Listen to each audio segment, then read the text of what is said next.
à tous. Dans ce vidéo, je veux vous présenter comment estimer un modèle de régression linéaire avec le ciel R à travers un exemple d'un modèle simple. Ces exemples consistent à étudier un conducteur se propose de déterminer une relation qui exprime la consommation en fonction du kilométrage. Donc, on réalise une régression simple comme le modèle. Dans ce modèle, la consommation est une variable expliquée et le kilométrage est une variable explicative. On commence par l'importation de données. On utilise la commande read.table. Donc, read.table pour visualiser, on tape le nom de ce tableau. Donc, on a un tableau composé de deux variables. On utilise la commande attache pour rendre visibles les vecteurs.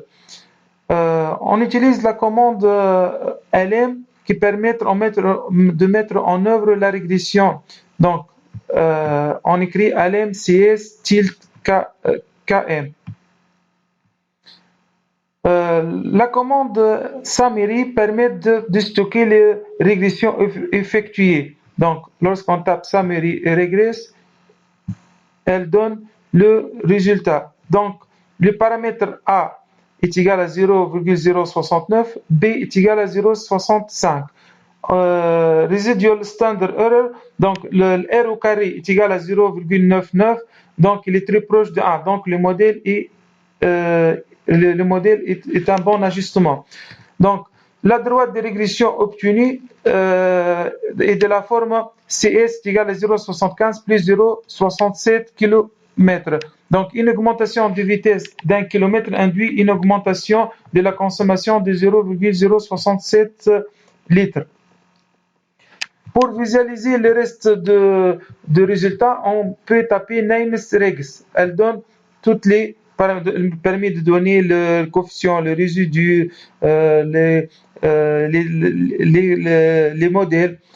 Donc, on passe à la représentation graphique. Donc, on utilise plot qui est MCS. Donc, la représentation graphique donne un lignage de points. On utilise Upline pour tracer la droite de régression. Elle est presque relation croissante. On peut tracer les prévisions, donc plot, predict, regress.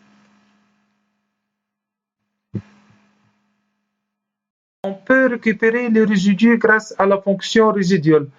Donc, on tape mode.res c'est égal résidual regress.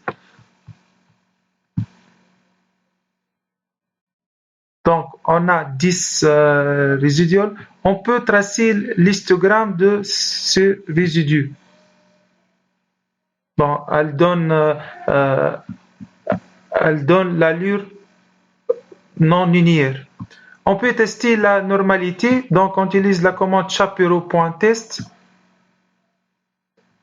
Donc, le plus-value est égal à 0,04 inférieur à 0,5. Donc, les résidus sont significativement différents d'une loi normale. On peut tracer les sorties de la régression en tapant plot regress.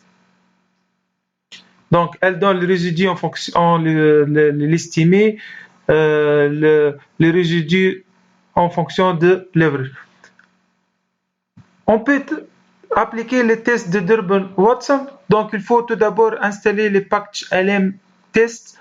Donc, après l'installation, il faut charger les packages en tapant library LM test.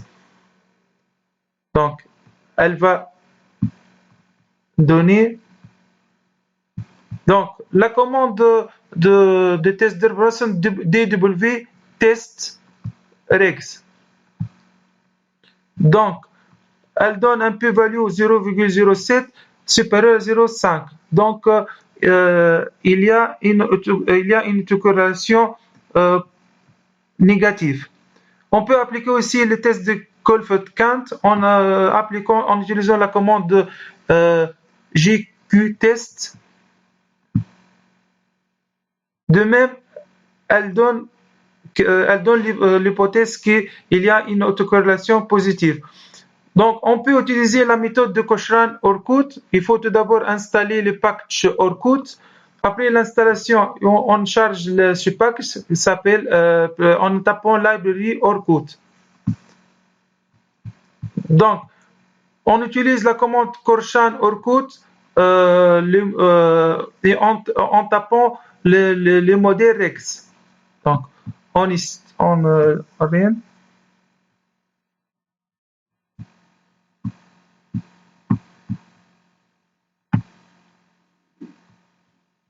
Donc, elle donne un ρ est égal à 0,98.